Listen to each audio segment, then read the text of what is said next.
Ibu dan saudaraku yang terkasih di dalam nama Tuhan Yesus Kristus. Mari kita bersama-sama mengarahkan hati dan pikiran kita untuk menyembah Tuhan, melayani Tuhan. Biarlah pagi yang indah ini kami benar-benar diberkati melalui penyembahan pada pagi hari ini. Saya mengundang Bapak Ibu untuk bangkit berdiri, kita akan mengambil waktu untuk bersaat teduh.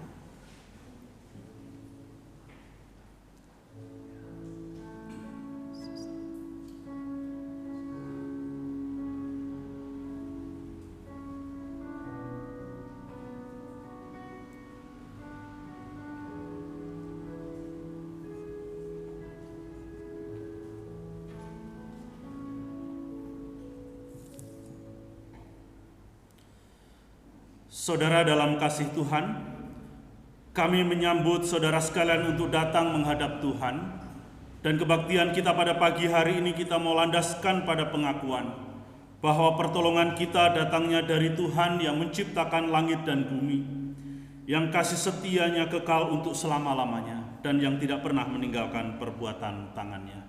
Amin.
Firman Allah berkata, "Aku memberikan perintah baru kepada kamu, yaitu supaya kamu saling mengasihi, sama seperti aku telah mengasihi kamu.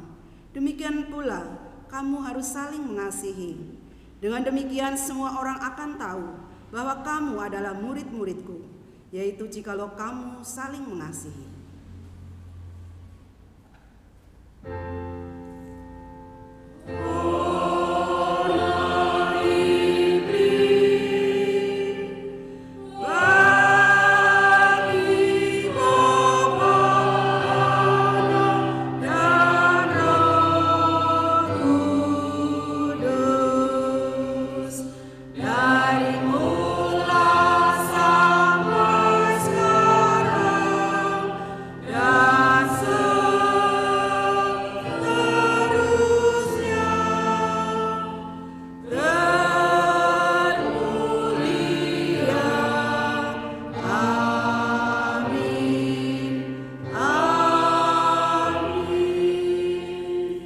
Pembacaan bersama yang terambil di dalam Matius 22 ayat 37 sampai 40, kita membaca bersama-sama.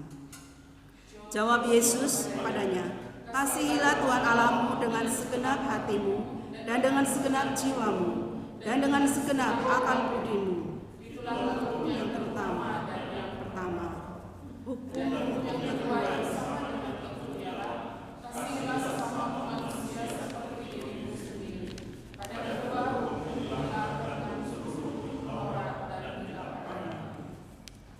Mari kita bersyukur karena pagi ini masih diberikan kesempatan untuk menyembah, mengagungkan, membesarkan nama Tuhan. Kita akan bersama-sama memuji Tuhan. Bapa di surga, hatiku bersyukur. Hatiku bersyukur.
Bersama-sama kita akan bersehati di dalam doa. Doa syafaat pagi ini akan dipimpin oleh Ibu Henis. Kami persilakan.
kasih. Kita akan bersama membuka Alkitab yang terambil di dalam 1 Yohanes 4 ayat 19 sampai 21 dan juga yang 1 Yohanes 5 ayat 1 sampai 5. Saya akan bacakan untuk ayat ganjil dibacakan oleh kaum bapak, kemudian yang genap dibacakan oleh kaum ibu ataupun wanita, dan selanjutnya kami persilakan. Kita mengasihi karena Allah lebih dahulu mengasihi kita. Jikalau seorang berkata, aku mengasihi mengasihi Allah dan ia membenci saudaranya, maka ia adalah pendusta.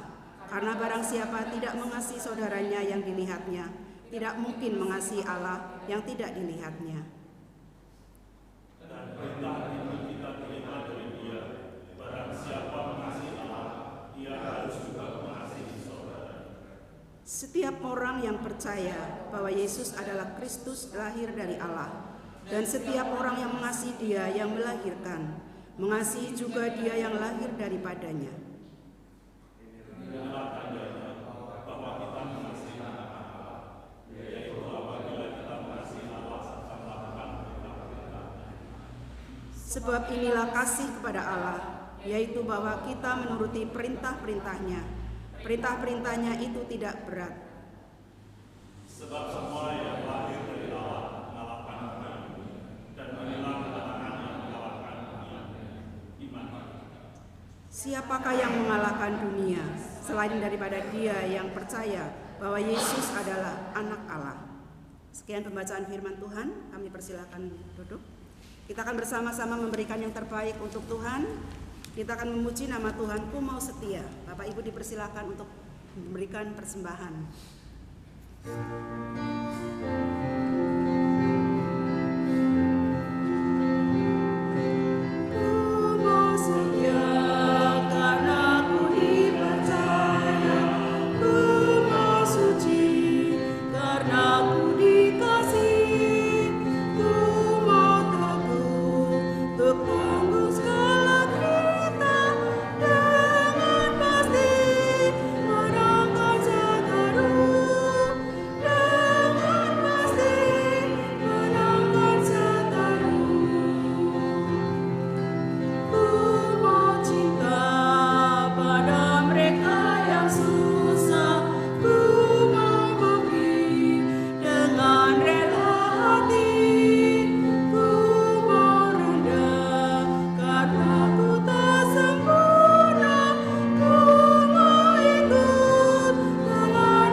Bersama-sama menyerahkan persembahan ini kepada Tuhan. Doa syukur pagi ini yang akan dipimpin oleh Ibu Kamisah, kami persilakan.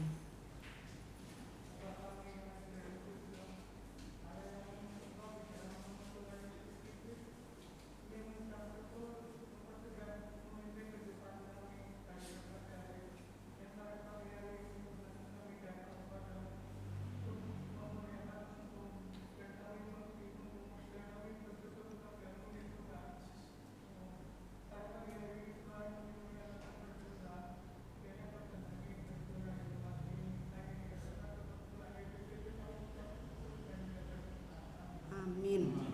Terima kasih. Kita akan bersama-sama mempersiapkan hati dan pikiran kita untuk mendengarkan kebenaran firman Tuhan yang sebentar akan disampaikan oleh Bapak Pendeta Hadi. Namun untuk mempersiapkannya kita akan memuji nama Tuhan. Aku mengasihi Engkau Yesus, dinyanyikan oleh singer terlebih dahulu. Bapak Ibu benar-benar fokus untuk mempersiapkannya, hati dan pikiran untuk menerima dan mendengarkan kebenaran firman Tuhan.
Yesus, kita nyanyi bersama-sama.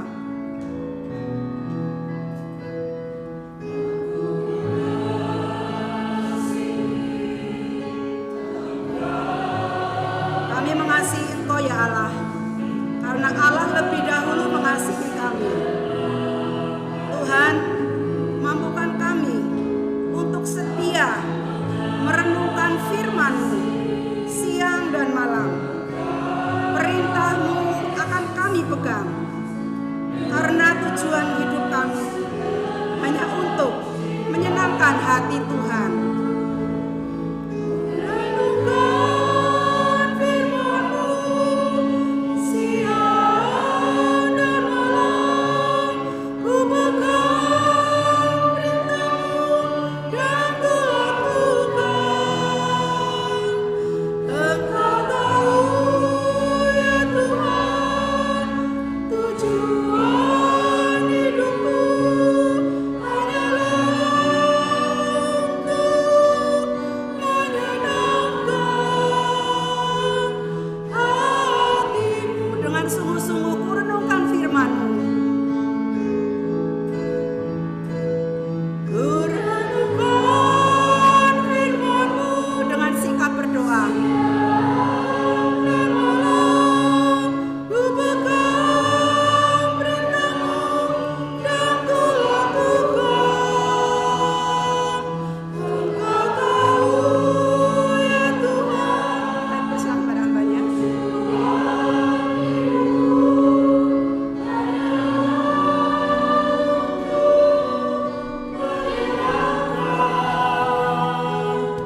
hatimu.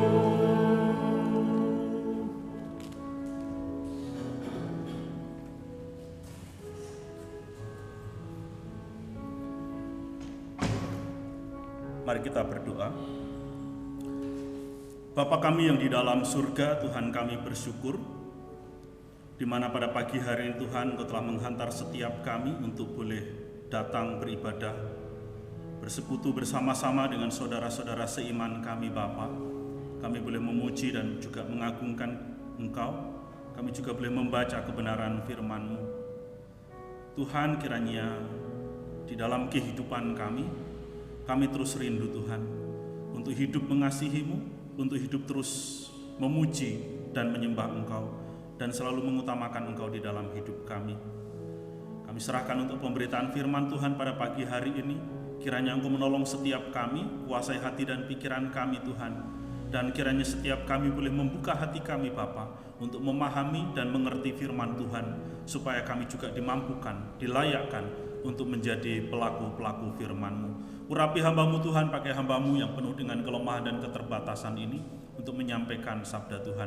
Di dalam nama Tuhan Yesus kami berdoa dan bersyukur. Amin. Shalom Bapak Ibu, Saudaraku yang dikasihi oleh Tuhan. Kita bersyukur ya pagi ini kita boleh bersama-sama datang untuk beribadah, untuk menyembah Tuhan. Dan kita akan merenungkan satu tema, mengasihi Allah dan manusia. Nah, sebelum saya berkhotbah, saya ingin setiap kita cari 1-2 orang sekitar kita, katakan aku mengasihimu. Katakan kepada kiri kanan, aku mengasihimu.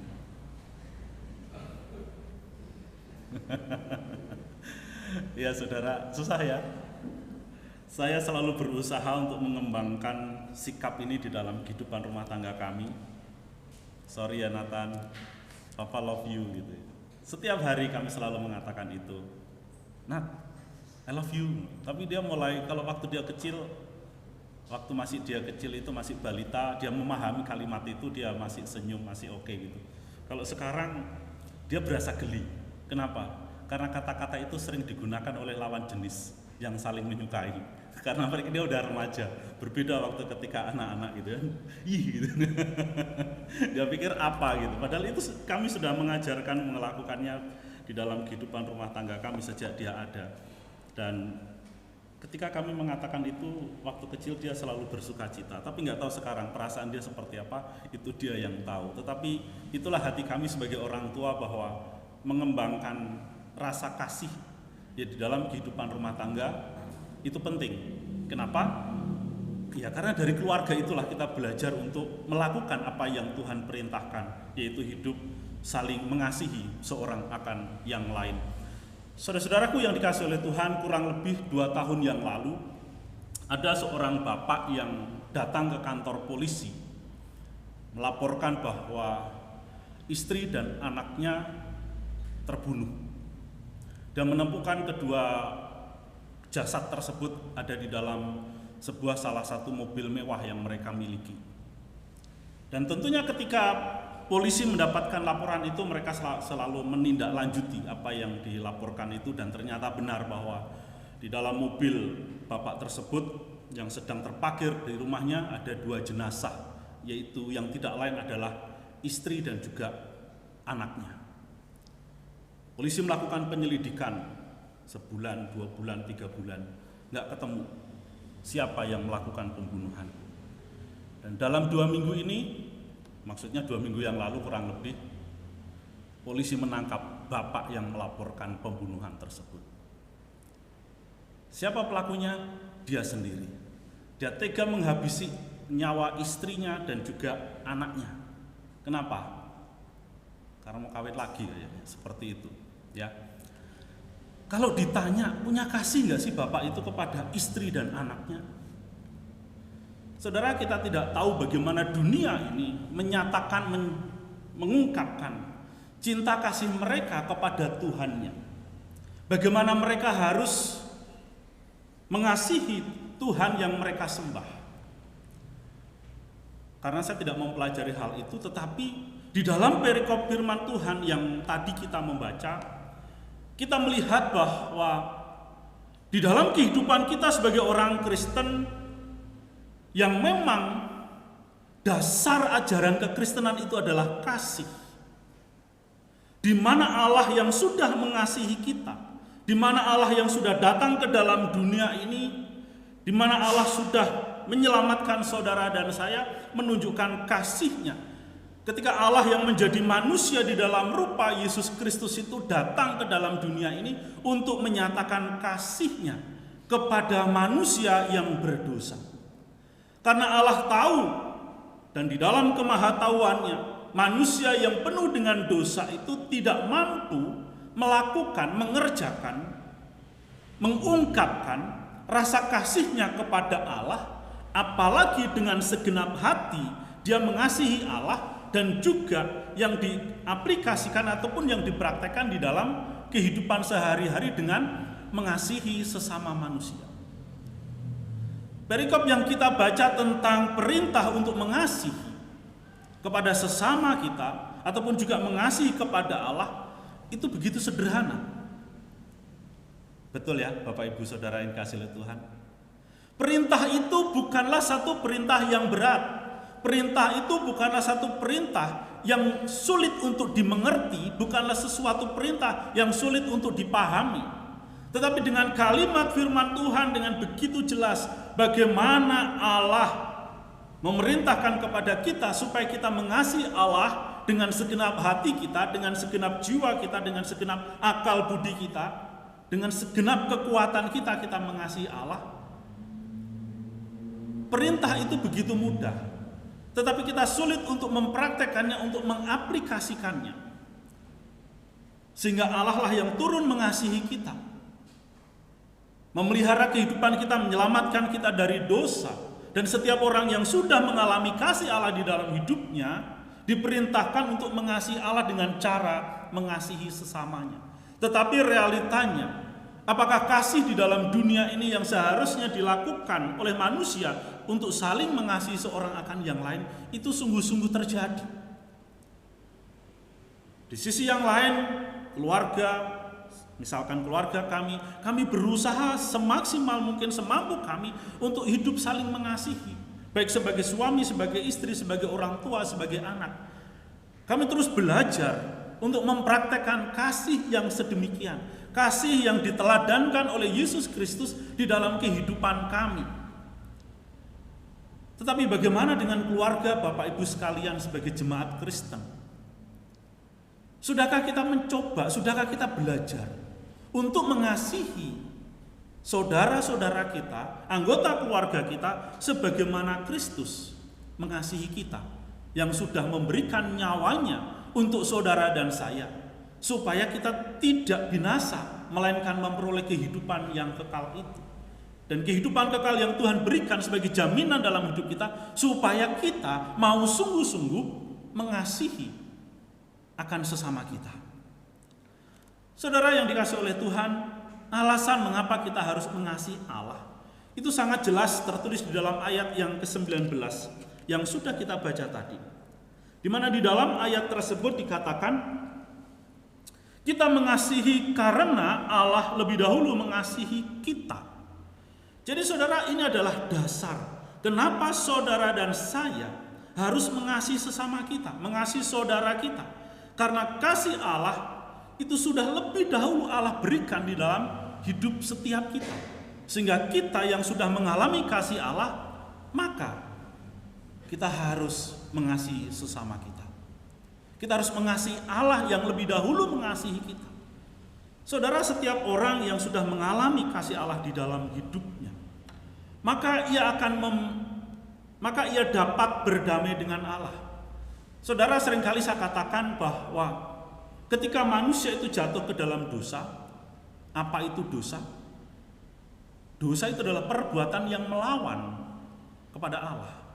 Dosa adalah ketidaktaatan melakukan perintah-perintah Tuhan. Itu adalah dosa.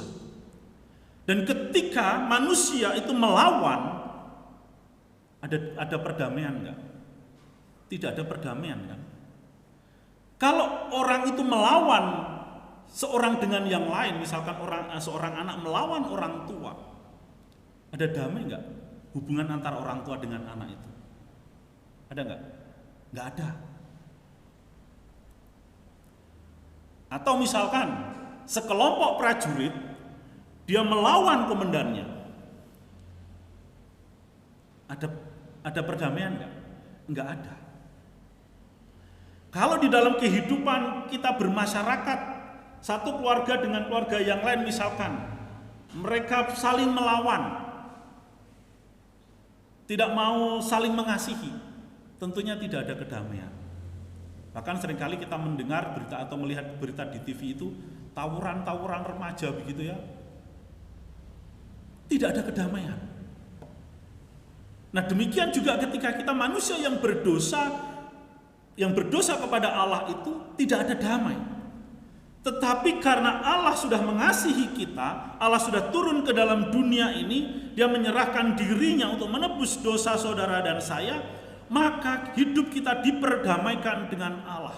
Nah, kasih Allah inilah, kasih yang kita rasakan inilah yang menolong kita memiliki kehidupan, memiliki hubungan yang baik dengan Allah.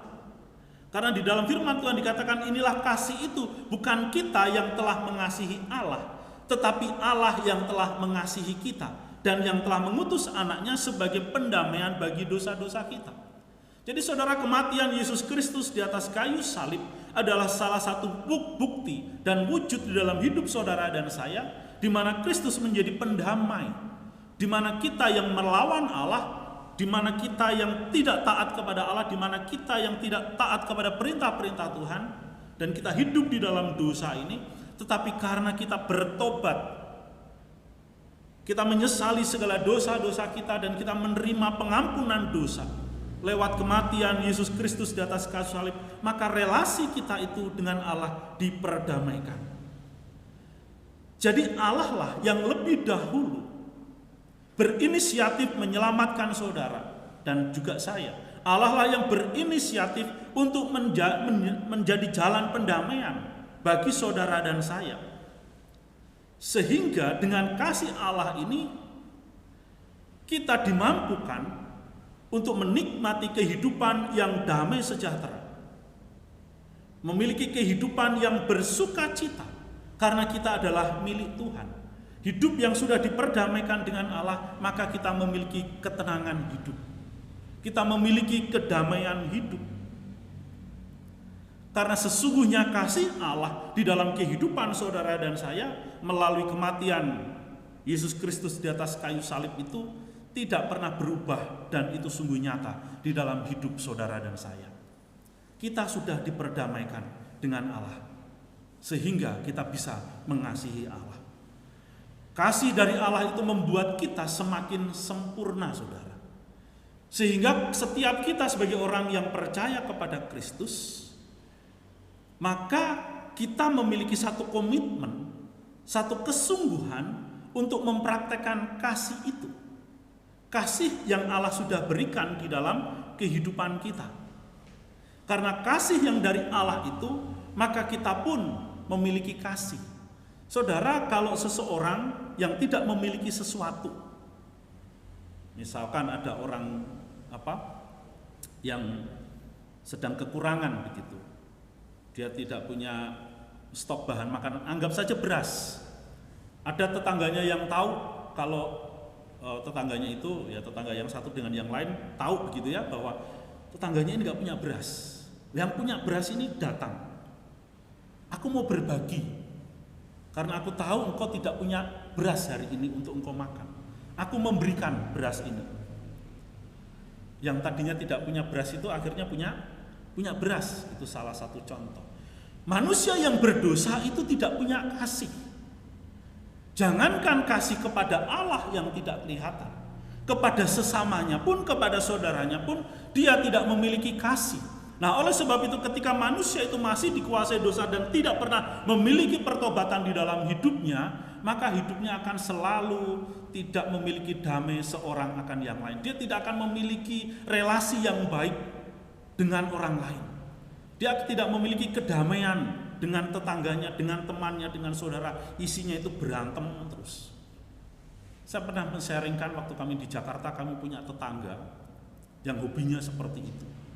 Tidak ada satu tetangga pun, seorang tetangga pun yang damai dengan dia. Selalu cari keributan, cari masalah, apapun itu. Termasuk kami sekeluarga juga, kami ingat tadi malam gitu kan, kami selalu dipancing-pancing. Untuk apa? Untuk berkonflik dengan dia. Dengan berbagai macam cara. Dia parkir motor ya, kalau namanya kita di gang begitu ya, itu tanah sedikit aja, got aja kita tutup pakai kayu ataupun pakai semen supaya kita bisa buat parkir motor. Saya punya 2 motor waktu itu. Motornya dia diparkir di tempat saya, di depan kamar. Bukan hanya diparkir, tapi motor itu ditutupin dengan spray. Ya kalau spraynya baru, spraynya udah bulu. Dapat dibayangkan bagaimana kalau kita yang mengalami itu gitu kan. Ngomel, ya istri ini gimana sih? Saya bilang ya udahlah biarin. Ntar juga kalau dia pergi bawa motornya, ya udah nanti kalau motornya udah pergi kita taruh aja motor kita di situ. Jadi setiap parkir pulang dari sekolah, dari gereja, saya tidak bisa parkir di situ. Saya harus cari tempat parkir yang kosong. Kalau semua udah penuh, saya harus masukkan ke dalam rumah. Dia nggak pernah bisa berdamai dengan tetangganya. Dia juga pernah dibawain parang sama tetangganya. Kenapa? Karena nantang, ngajak gelut dan lain sebagainya. Kita tidak bermaksud menghakimi, tetapi itulah gambaran kehidupan manusia yang tidak memiliki damai dengan Allah dan juga tidak memiliki damai dengan sesama karena dosa, karena belum mengalami pertobatan yang sungguh-sungguh. Oleh sebab itu setiap orang Kristen yang sudah mengalami pertobatan, maka di dalam hidupnya ia akan menjadi semakin sempurna seperti Kristus yang bisa mengasihi Allah dengan segenap hati dan juga mengasihi sesama sebagaimana Allah telah mengasihi kita. Saudara, itulah tujuan daripada kasih yang Allah anugerahkan di dalam kehidupan saudara dan saya. Supaya di dalam iman Kristen kita itu kita meneladani Yesus Kristus di dalam mengasihi sesama kita. Itulah sesuatu yang harus kita kejar. Kasih yang sempurna inilah yang harus kita upayakan di dalam kehidupan kita. Karena kasih yang Tuhan berikan di dalam hidup kita, dan ketika kita mempraktekannya di dalam kehidupan kita, maka kasih itu melenyapkan segala ketakutan yang ada di dalam diri kita, melenyapkan segala kekhawatiran di dalam kehidupan kita. Kalau relasi kita dengan Allah, hubungan kita dengan Allah itu baik, kemudian relasi kita dengan sesama kita, dengan keluarga kita, dengan saudara kita baik, tenang enggak hidup kita? Tenang enggak? Tenang. Kalau di dalam hidup kita terus berusaha membangun relasi dengan Allah, baik itu melalui doa, baca firman, melakukan firman Tuhan, ibadah, kita menikmati yang namanya kedamaian. Kita merasakan kedamaian di dalam seluruh kehidupan kita. Kemudian kalau kita dengan anggota keluarga kita, dengan anggota jemaat kita yang dengan anggota jemaat kita yang lain, dengan saudara-saudara seiman, kita memiliki kedamaian, itu, ada nggak ketakutan? Kita nggak punya musuh, kita tidak memusuhi orang, maka kita tidak lagi dikuasai oleh ketakutan. Karena kasih Allah itu memampukan saudara dan saya untuk mengasihi orang lain. Itulah yang Allah ajarkan di dalam kehidupan saudara, supaya kita mau sungguh-sungguh mengasihi seorang akan yang lain itu. Nah, oleh sebab itu saudara, di dalam ayat yang ke-20 dan 21 di situ dikatakan, ditegaskan, jikalau seorang berkata aku mengasihi Allah dan membenci saudaranya, maka ia adalah pendusta. Karena barang siapa tidak mengasihi saudaranya yang dilihatnya, tidak mungkin mengasihi Allah yang tidak dilihatnya. Dan di dalam ayat yang ke-21, dan perintah ini kita terima dari Dia, barang siapa mengasihi Allah, ia harus juga mengasihi saudaranya. Jadi saudara, ini adalah salah satu perintah yang Tuhan berikan di dalam kehidupan setiap kita, bahwa kasih Allah itu telah dicurahkan. Maka kita harus mengasihi sesama kita. Kita harus mengasihi saudara seiman kita. Tadi saya katakan bahwa Yesus Kristus telah mengasihi kita dengan cara di mana Ia telah menyerahkan dirinya menjadi korban bagi penebusan kehidupan saudara dan saya. Dosa-dosa kita itu sudah ditebus oleh Tuhan Yesus Kristus. Tuhan Yesus telah menggantikan hukuman yang daripada Allah yang seharusnya saudara dan saya terima, tetapi itu ditimpakan ataupun dialami oleh Yesus Kristus. Dia sudah menyerahkan dirinya, menyerahkan hidupnya untuk mengasihi saudara dan saya. Sebetulnya ada sebuah standar baru ketika kita tadi votum itu dibaca, di mana Tuhan Yesus memberikan satu perintah, aku memberikan perintah baru kepadamu, yaitu supaya kamu saling mengasihi seorang akan yang lain seperti aku mengasihi kamu. Saudara, kalimat Tuhan Yesus ini maknanya sangat dalam. Karena yang menjadi standar kita mengasihi sesama kita bukan seperti apa yang diajarkan oleh hukum Taurat. Kasihilah sesama manusia seperti engkau mengasihi dirimu sendiri. Itu tidak salah. Tetapi standar itu disempurnakan oleh Yesus Kristus. Kenapa demikian? Karena ada banyak orang, bahkan boleh dikatakan semua orang yang berdosa gagal di dalam melakukan perintah tentang kasih, bagaimana manusia itu harus mengasihi orang lain seperti dirinya sendiri. Kalau kita memperlakukan diri kita dengan tidak baik, bisa nggak kita mengasihi orang lain? Kalau kita memiliki konsep diri yang salah, pasti kita juga akan membuli orang lain. Misalkan, mohon maaf, kalau misalkan ada orang yang cacat, kemudian dia dibuli karena kecacatannya, dia tidak ingin lahir cacat, tetapi Tuhan menciptakan dia dalam kondisi yang boleh dikatakan cacat. Misalkan tangannya buntung begitu ya,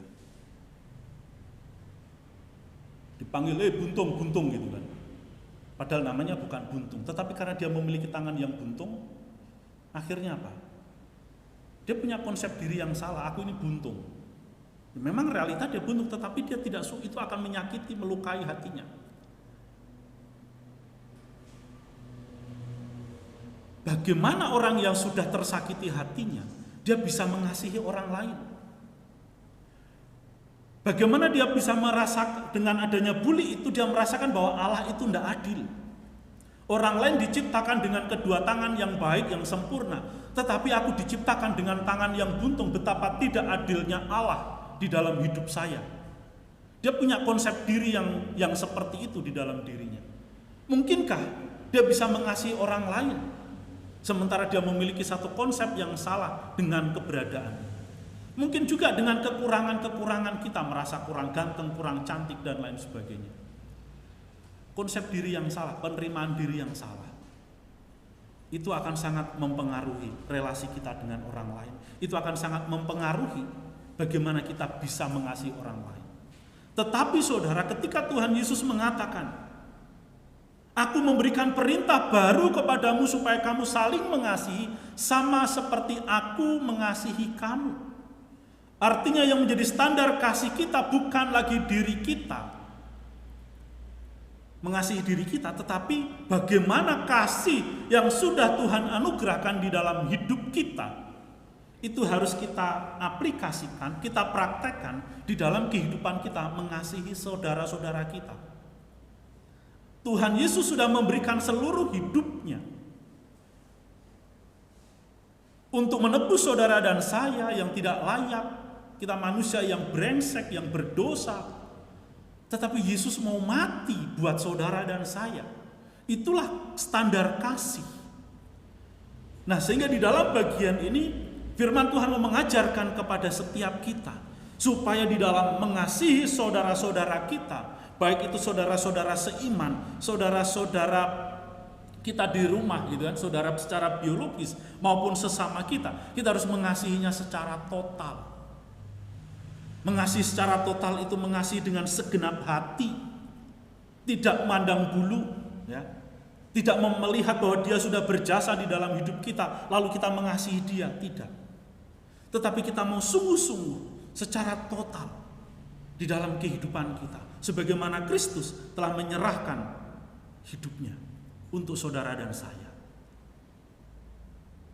Itulah yang harus terus-menerus saudara dan saya upayakan. Ketika kita mau sungguh-sungguh mengasihi Allah, dan di dalam bagian ini Allah memerintahkan caranya adalah kamu harus mengasihi sesamamu, kamu harus mengasihi saudaramu. Oleh sebab itu kita harus berani untuk mengintrospeksi diri kita. Sudahkah aku sungguh-sungguh mengasihi saudara saya? Sudahkah saya sungguh-sungguh mengasihi saudara seiman saya? Sudahkah saya sungguh-sungguh mengasihi orang-orang yang Tuhan percayakan di dalam hidupku? Apakah aku sudah melakukan yang terbaik untuk saudara-saudara?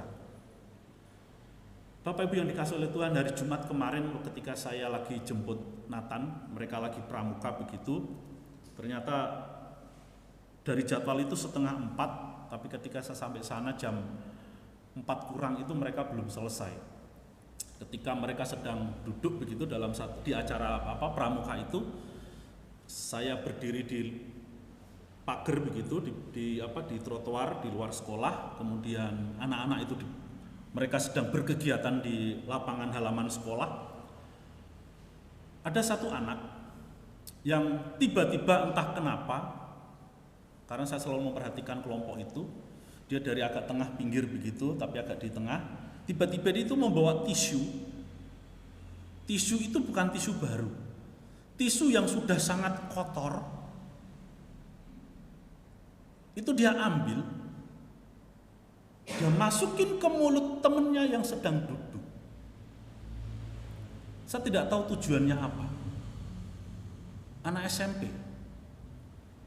Dengan kata lain saya bisa melihat bahwa dia membuli temannya, dia memperlakukan temannya, dia tidak menghargai temannya, dia tidak mengasihi temannya.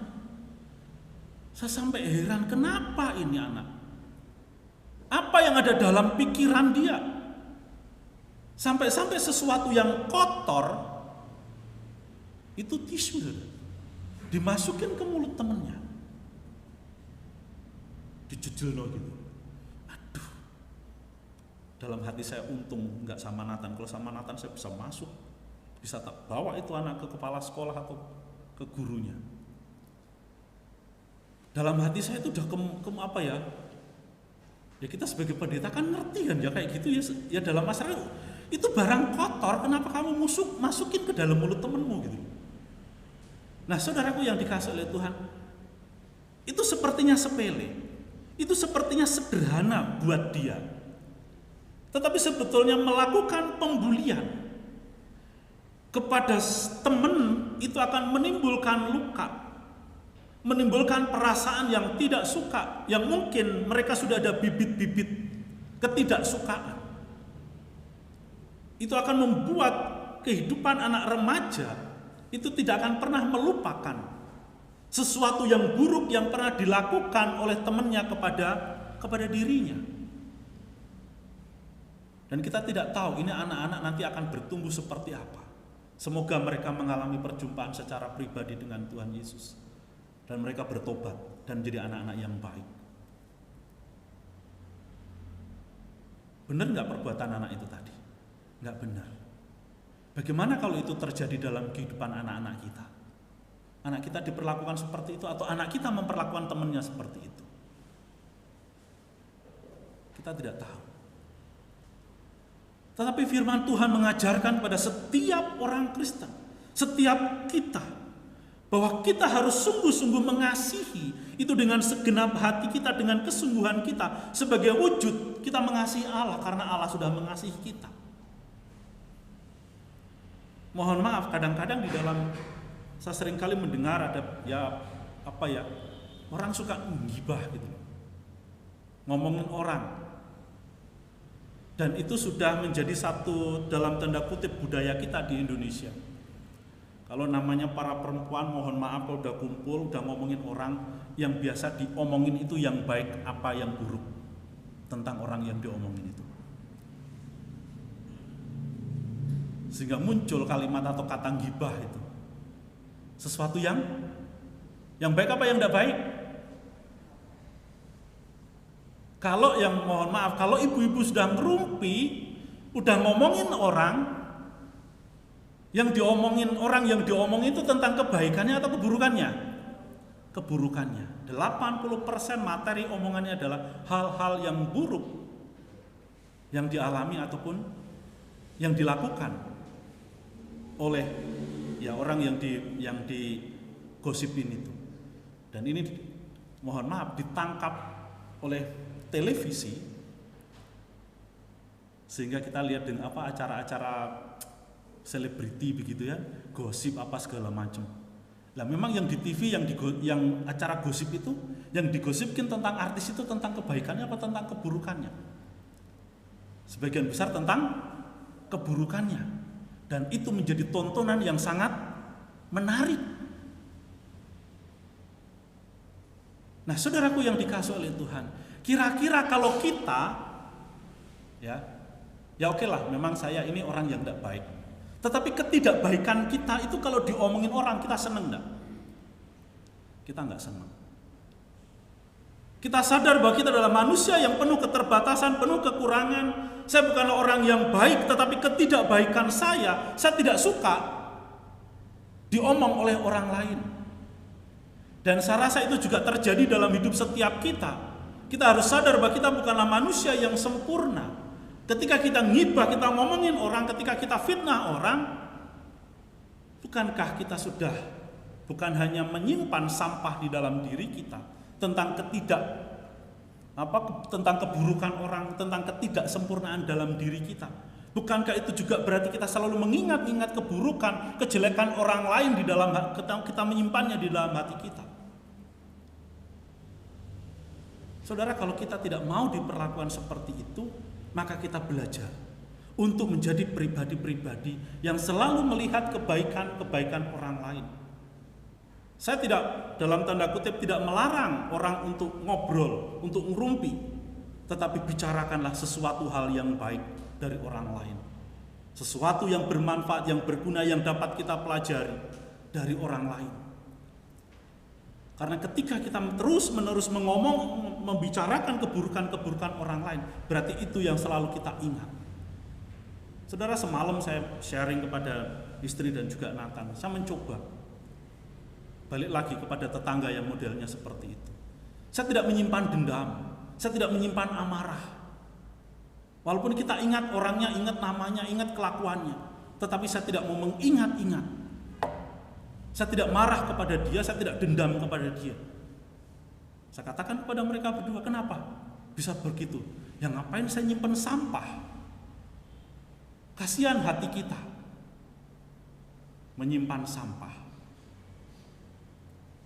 menyimpan sesuatu yang buruk yang dilakukan oleh orang lain kepada kita, kita terus menerus mengingatnya, mendendam kepadanya.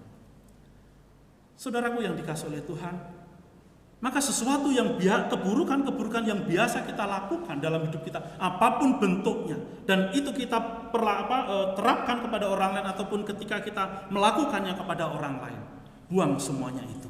Karena firman Tuhan mengatakan kita diperintahkan untuk mengasihi saudara kita. Kita bukanlah manusia yang sempurna. Saudara-saudara kita, orang-orang yang kita jumpai juga bukan orang-orang yang sempurna. Penuh kekurangan, tetapi di balik kekurangan itu pasti ada kebaikan-kebaikan yang dapat kita ingat. Kebenaran-kebenaran yang dapat kita ingat di dalam kehidupan kita. Karena itulah yang Tuhan perintahkan. Jadi saudara, ketika saudara dan saya mau sungguh-sungguh mengasihi Allah, maka kita harus mau sungguh-sungguh mengasihi saudara kita. Kemudian di dalam bagian ini juga dikatakan bahwa seseorang yang mau ataupun seseorang yang diperintahkan untuk mengasihi Allah, ia juga harus melakukan perintah-perintah Tuhan. Di dalam ayat yang ke pasal 5 ayat 2 dan 3, di situ dikatakan inilah tandanya bahwa kita mengasihi anak-anak Allah, yaitu apabila kita mengasihi Allah serta melakukan perintah-perintahnya.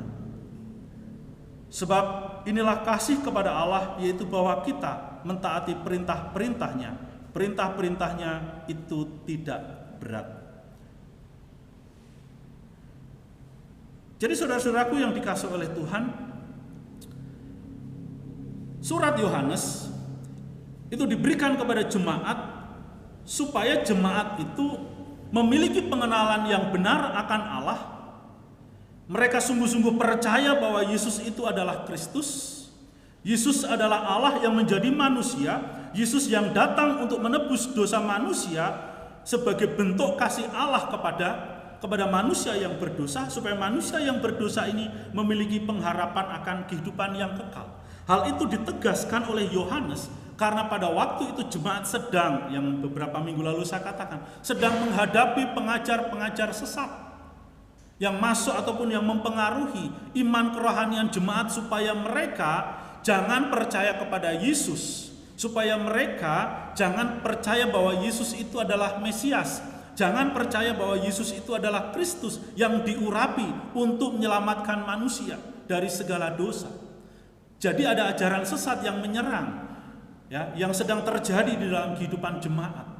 Nah, sehingga melalui surat ini Yohanes mengingatkan supaya di dalam iman kepada Tuhan mereka mau sungguh-sungguh menerima Yesus Kristus dan percaya bahwa Yesus adalah Kristus yang lahir dari Allah. Dia adalah, dan setiap orang yang mengasihi Dia, Allah yang melahirkan, Allah yang datang ke dalam dunia ini, Allah yang juga mengasihi setiap manusia yang berdosa, yang percaya kepadanya, harus sungguh-sungguh memiliki iman tersebut. Dan iman itu harus dibuktikan, yaitu dengan melakukan perintah-perintah Tuhan sebagai wujud bahwa kita itu mengasihi Allah. Saudaraku yang dikasihi oleh Tuhan, kenapa Yesus Kristus di dalam bagian ini disinggung di dalam ayat yang pertama? Karena melakukan perintah-perintah Tuhan, dikatakan memang itu tidaklah berat. Tetapi realitanya, bukankah di dalam kehidupan kita melakukan perintah Tuhan itu tidak mudah? Betul ya? Tetapi bagian ini Yohanes menyinggung tentang siapa Yesus Kristus itu. Allah yang menjadi manusia. Artinya Yesus Kristus itulah yang harus kita jadikan teladan di dalam melakukan perintah-perintah Tuhan. Di dalam kemanusiaannya, Tuhan Yesus Kristus mentaati firman Tuhan. Tuhan di dalam kemanusiaannya, Yesus Kristus memberikan contoh dan teladan di dalam hidup saudara dan saya, bagaimana ia taat, bagaimana Yesus Kristus itu sungguh-sungguh di dalam melakukan kebenaran firman Tuhan, di dalam mentaati. Bahkan Alkitab memberikan kesaksian, taat sampai mati di atas kayu salib. Itulah teladan kita, saudara-saudara. Yesuslah yang menjadi teladan kita di dalam melakukan perintah Tuhan. Artinya kalau kita melihat kepada kehidupan Yesus, ketaatan Yesus sampai di atas kayu salib, bukankah Yesus di dalam kemanusiaannya dia juga mengalami penderitaan, dia mengalami kesengsaraan, dia mengalami pencobaan. Bagaimana dia menghadapi yang namanya kejahatan-kejahatan oleh orang-orang yang tidak sepaham dengan dia, yang menentang dia dan yang membencinya. Tetapi di dalam segala keadaan hidupnya yang demikian, ia tetap menjadi pelaku firman Tuhan. Ia tetap setia melakukan apa yang Tuhan perintahkan di dalam hidupnya. Demikian juga di dalam hidup saudara dan saya yang sudah mengalami kasih Tuhan, dan sebagai wujud kasih kita kepada Allah, maka kita harus melakukan apa yang Tuhan perintahkan di dalam hidup kita. Perintah Tuhan yang ada di mana? Ada di Alkitab. Ada begitu banyak perintah yang harus saudara dan saya taati, yang harus saudara dan saya gumulkan di dalam kehidupan kita. Dan di tengah-tengah dunia ini, bukankah saudara dan saya juga mengalami yang namanya penderitaan, kesengsaraan, pencobaan, bahkan juga mungkin ada orang-orang yang memusuhi kita, entah kenapa. Ada orang-orang yang membenci kita, yang menentang kita karena kita sebagai orang Kristen. Tetapi Yesus telah memberikan teladan untuk saudara dan saya supaya kita taat melakukan firman Tuhan. Dan ketaatan itu akan diuji sampai kapan? Sampai Tuhan memanggil saudara dan saya. Sampai mati. Itulah yang harus kita teladani dalam hidup kita. Itulah yang harus kita kerjakan. Taat melakukan perintah Tuhan sampai mati. Yang seringkali saya katakan, kita harus menjadi anak-anak Tuhan yang taat dan setia dalam segala keadaan apapun. Kebenaran firman Tuhan itu harus terus-menerus kita pegang. Jangan pernah kompromi dengan dosa.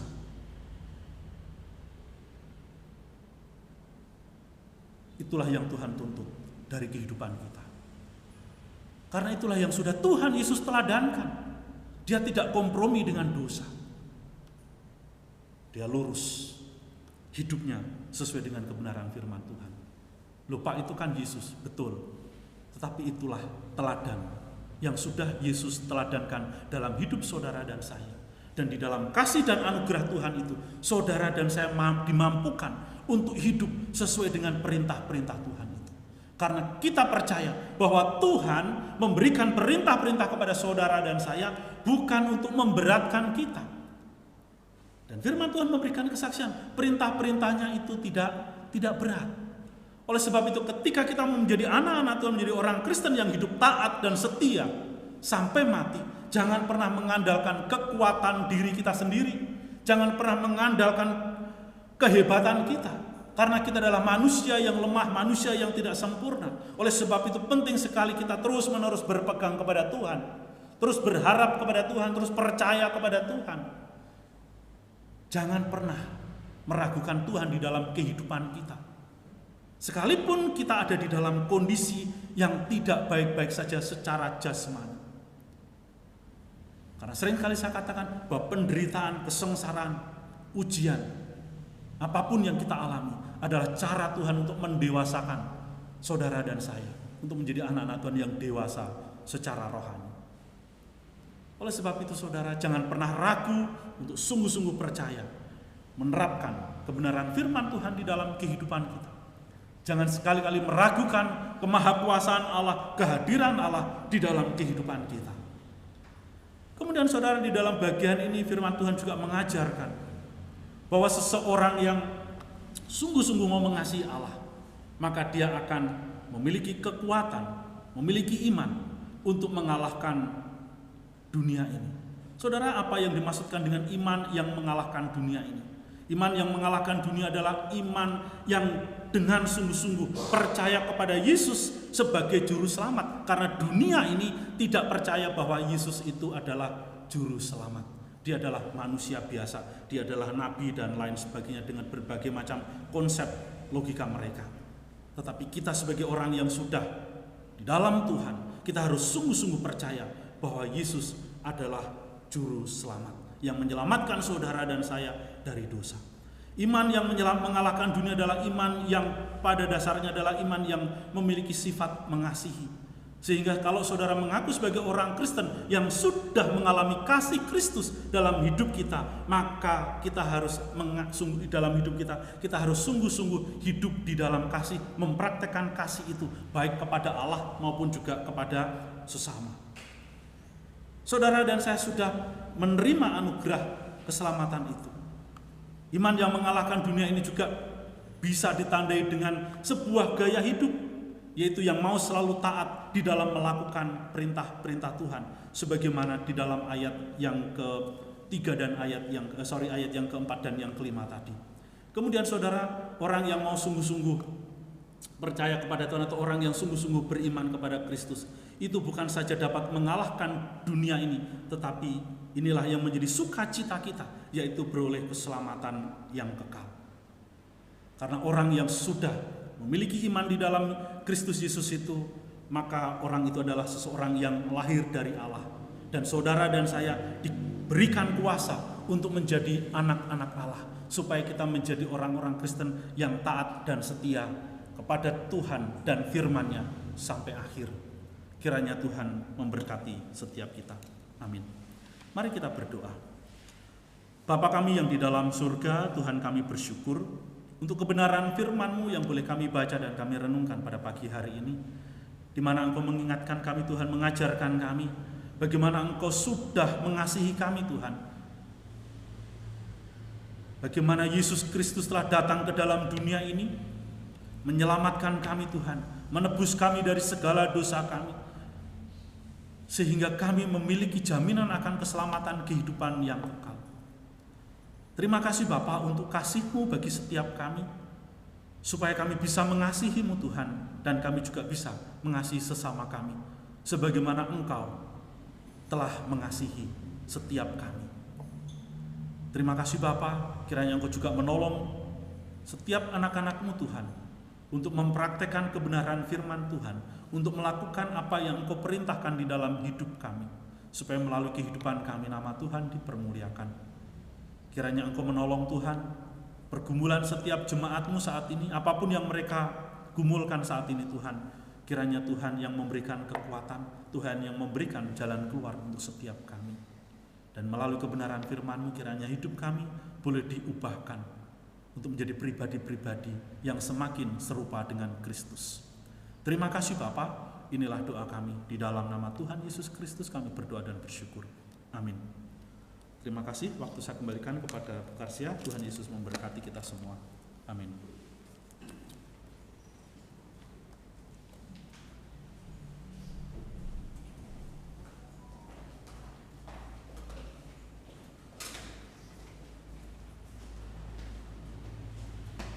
Luar biasa, Bapak Ibu dan Saudara terberkati lewat firman Tuhan yang sudah kita dengar. Kiranya kita boleh meneladani kasih-Nya Tuhan kepada kita. Dan biarlah firman Tuhan pagi ini boleh memberikan kekuatan bagi kehidupan kita hari lepas hari, untuk tetap terus setia, bersandar dan berserah kepada Tuhan. Kami mengucapkan terima kasih kepada hamba-Nya Bapak Pendeta Hadi. Tuhan memberkati dalam segala hal yang baik. Untuk meresponi firman Tuhan, kita akan memuji Tuhan. Oh, ku cinta Yesus.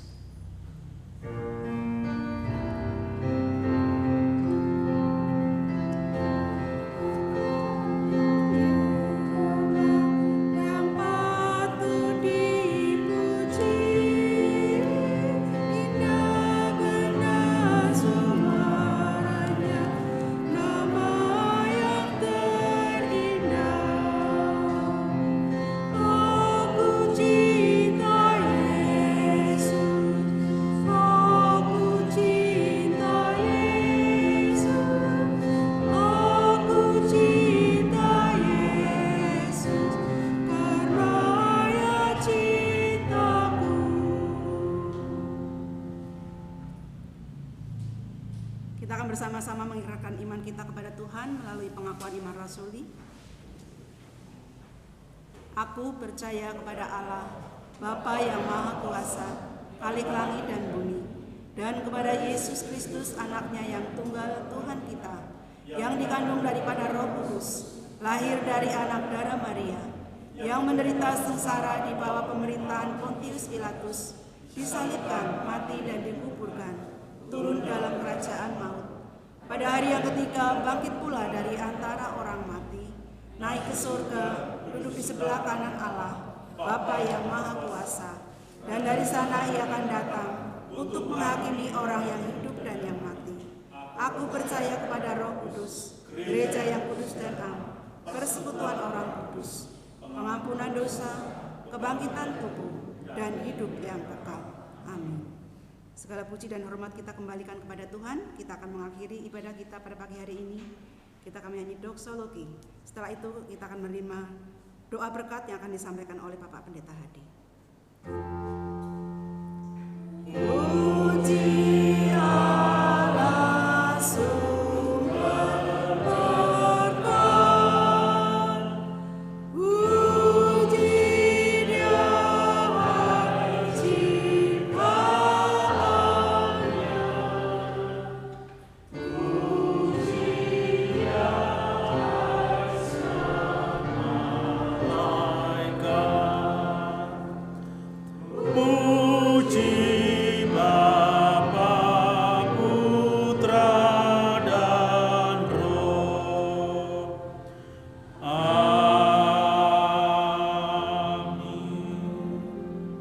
Jemaat yang dikasihi oleh Tuhan, pulanglah, kembalilah ke dalam kehidupanmu sehari-hari, dan jadilah pribadi-pribadi yang semakin mengasihi Tuhan dan juga mengasihi sesama manusia. Arahkanlah hatimu kepada Tuhan dan terimalah berkat-Nya. Kiranya Tuhan memberkati engkau dan melindungi engkau. Kiranya Tuhan menyinari engkau dengan wajah-Nya dan memberi engkau kasih karunia.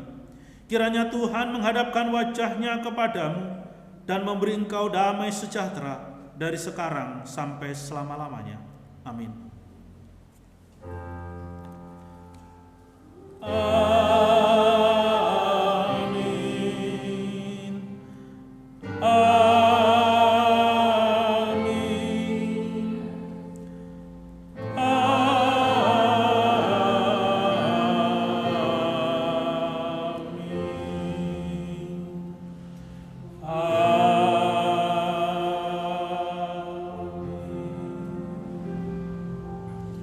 Silakan jemaat duduk kembali. Saya akan bacakan untuk warta pelayanan minggu besok, Minggu 29 Oktober 2023, liturgis Evangelis Rita Purwanto, doa syafaat saya sendiri, doa syukur Bapak Tanto, LCD Saudari Tiara, pemusik Saudari Siska, singer Saudari Aprilia, dan oh iya, maaf besok Zoom ya.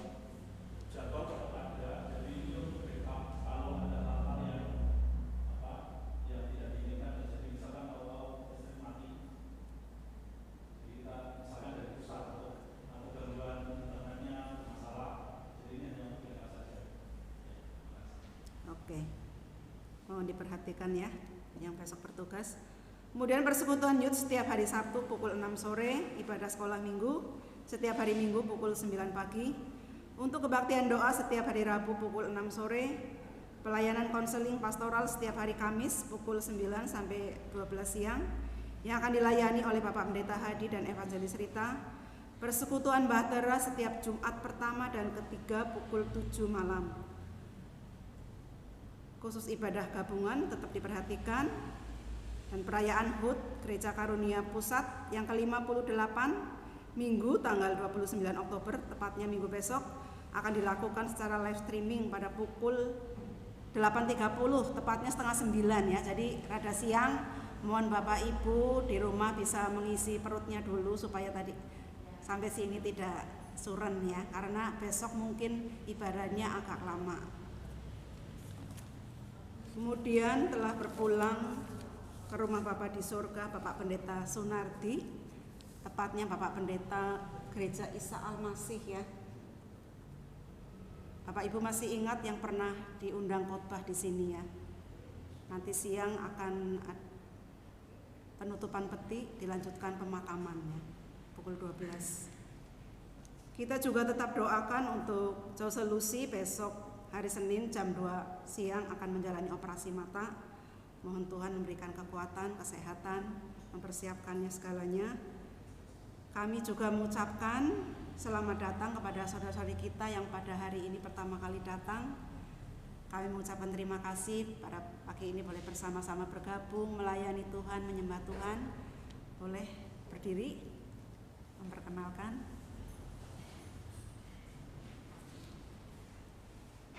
Salam saudara dalam Yesus. Shalom. Perkenalkan, nama saya Aris Kapusdadiko dari Cilacap, dulunya gerejanya di PKI Gereja KMD Indonesia. Sekarang sedang melanjutkan studi di Unsur di Fakultas Pertanahan. Lagi? Shalom. Nama saya Maria Zendasoli, saya dari Sidoarjo, gerejanya dulu di GBT. Terima kasih. Oke, terima kasih. Kami senang sekali. Kami menunggu kedatangan minggu yang akan datang dan selanjutnya. Tuhan memberkati. Mari kita bersama-sama mengakhiri ibadah kita, menyanyi lagu Immanuel sambil berjabat tangan.